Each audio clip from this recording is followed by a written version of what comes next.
আমার নিবেদন গন্ধ বিচার। কবি সুকুমার রায়। সিংহাসনে বসলো রাজা, বাজলো কাঁসর ঘণ্টা, ছটফটিয়ে উঠল কেঁপে মন্ত্রী বুড়োর মনটা। বললে রাজা, মন্ত্রী তোমার জামায় কেন গন্ধ? মন্ত্রী বলে, এসেন্স দিচ্ছি, গন্ধ তো নয় মন্দ। রাজা বলেন, মন্দ ভালো দেখুক শুকে বদ্যি। বদ্যি বলে, আমার নাকে বেজায় হলো সর্দি।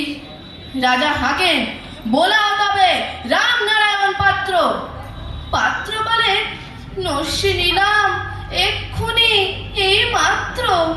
নস্যি দিয়ে বন্ধ যে নাক, গন্ধ কোথায় ঢুকবে? রাজা বলেন, কোটাল তবে এগিয়ে এসো, শুকবে।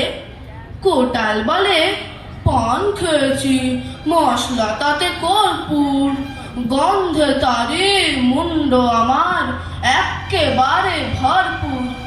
রাজা বলেন, আসুক তবে শের পালোয়ান ভীম সিং।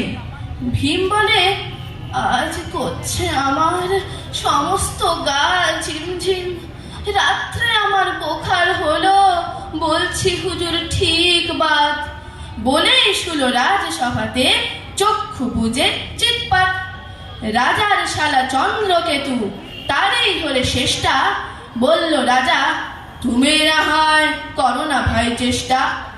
চন্দ্র বলেন, মারতে চাও তো ডাকাও না তো জল্লাদ, গন্ধ শুকে মরতে হবে, এ আবার কি আলহাত। ছিল হাজির বৃদ্ধ নাজির, বয়সটি তার 90। ভাবলো মনে, ভয় কেন আর, একদিন তো মরবই। সাহস করে বললে বুড়ো, মিথ্যে সবাই বকছিস, শুকতে পারি হুকুম পেলে, এবং পেলে বকছিস। রাজা বলেন, 1000 টাকা ইনাম পাবে সদ্য। তাই না শুনে উৎসাহেতে উঠল বুড়ো মদ্য। জামার পরে নাক ঠেকিয়ে শুকলো কত গন্ধ। রইল অটল, দেখলো লোকে বিস্ময় বাক বন্ধ। রাজ্যে হলো জয় জয়কার, বাজলো কাঁসর ঢক্কা। বাপ রে, কি তেজ বুড়োর হাড়ে, পায় না সে যে অক্কা। নমস্কার।